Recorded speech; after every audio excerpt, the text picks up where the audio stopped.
half volley and put away. Beautiful shots.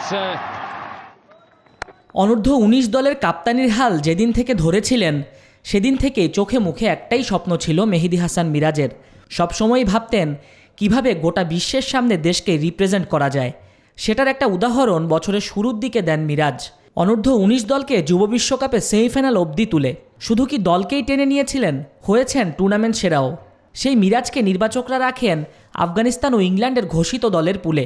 আফগানদের সঙ্গে সুযোগটা না আসলেও জাতীয় দলের ড্রেসিং রুমটা ভাগাভাগির সুযোগটা পেয়ে যান ইংল্যান্ডের বিপক্ষে বহু প্রত্যাশিত টেস্ট সিরিজে।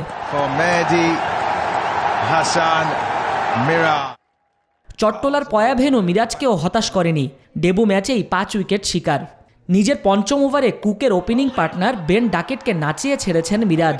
ওর বলেই বোল্ড হয়ে ডাকেট মাত্র 14 রান করেই প্যাভিলিয়নের পথ ধরেন। এরপর আর থেমে যাননি তিনি। ব্যক্তিগত ষষ্ঠ ওভারে এসে এলবিডব্লিউর ফাঁদে ফেলেন গ্যারি ব্যালেন্সকেও। 21 রানে 3 উইকেট পড়ে যাওয়া বেসামাল ইনিংসের মেরামত যখন করছিলেন রুট আর মঈন আলী, তখন আবারও মিরাজের হানা। চতুর্থ উইকেটে ইংলিশদের 62 রানের খুঁটিটা নাড়িয়ে দেন 40 রানে থাকা রুটকে ফিরিয়ে। সবচেয়ে ভাইটাল ছিল মঈন আলী আর বেয়ারিস্টোর উইকেট, দুজনেই করেছিলেন অর্ধশতক।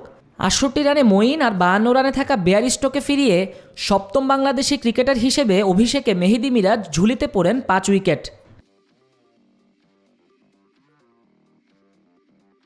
বাংলাদেশি ক্রিকেটার হিসাবে এর আগে ডেবু ম্যাচে 5 উইকেট শিকার করার রেকর্ড আছে নাইমুর রহমান, মানজারুল ইসলাম, মাহমুদুল্লাহ, ইলিয়াস সানি, সোহাগ গাজী ও তাইজুল ইসলামের। Nazmus Sakib, sports desk, news 24।